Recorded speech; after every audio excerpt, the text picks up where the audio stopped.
Brad, what can someone expect when they first come to La Cocha?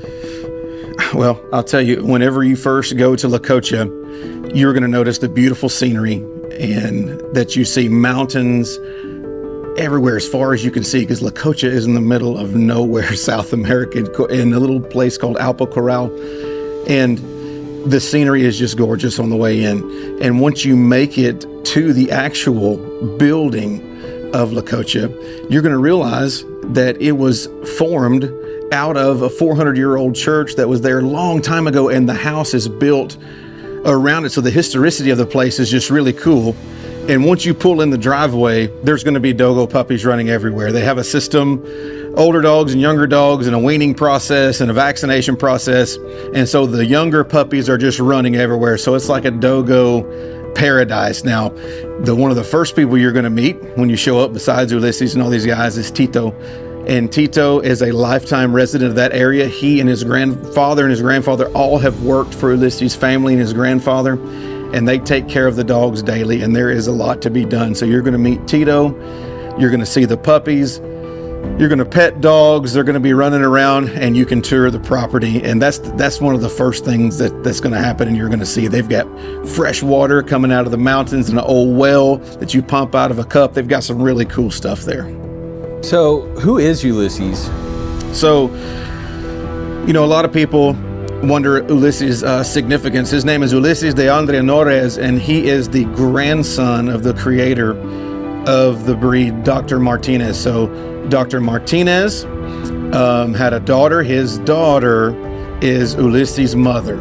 And the way the family, there's lots of doctors in their family, right? So Ulisses is a pediatrician. Ulisses' wife is a pulmonologist. His sons and daughters are lawyers and engineers. These are very bright people.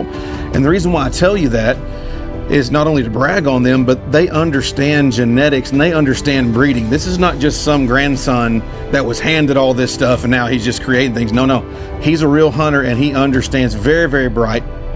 And so when his grandpa kind of came to the end of the line of his breeding days and turned everything over to Ulisses, Ulisses bought La Cocha, which was outside of the city, and moved operations out there with the original lines. So you hear all over the world, these people got this. And yes, some people have some of the dogs, but he has the original program at La Cocha.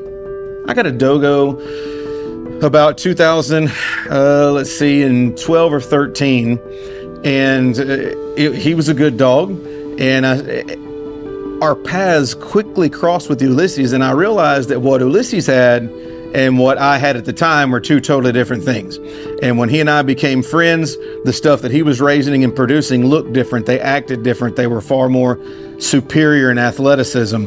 And since Ulisses is an old country boy raised out in the mountains, and that's kind of exactly what I am, and I speak really good Spanish, I was able to converse with him, and we figured out that we wanted the same things, or I was raising the type of dogs that he was raising and that I wanted to raise. So we hit it off. We became fast friends, had a really good relationship.